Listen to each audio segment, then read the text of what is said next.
3 steps kung paano makaipon ng 1 million to 10 million. Una is, alamin kung magkano ang dapat ipunin. Halimbawa, dito sa sample natin, kung target mo makaipon ng 1 million after 10 years, kailangan mag-ipon ka ng 6,000 per month. Kaya magandang alamin kung magkano ba dapat nating ipunin kasi para alam natin kung kaya bang ma-hit yung goal natin. Kaya kung 6,000 per month ang dapat mong ipunin pero 5,000 per month lang ang naiipon mo, gagawa natin ng paraan yung kulang. And then, pangalawa is magnegosyo.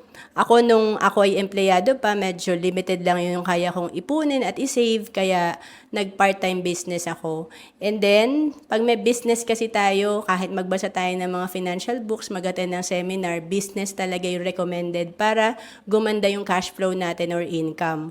Kung naghahanap ka ng business na pwede mong gawin, pwede kang maging financial educator kagaya ko dito sa IMG. Sa IMG, marami na tayong kapartner na financial providers mula healthcare, life insurance, investment, mga non-life insurance, and financial services. At pwede mo pa itong gawing online. Kaya kahit nasa province ka and abroad, pwede mo itong simulan.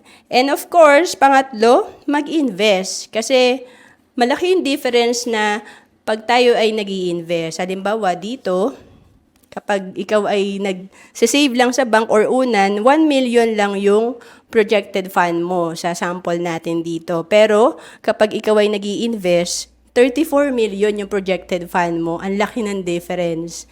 To know more about savings and investment, comment ka lang.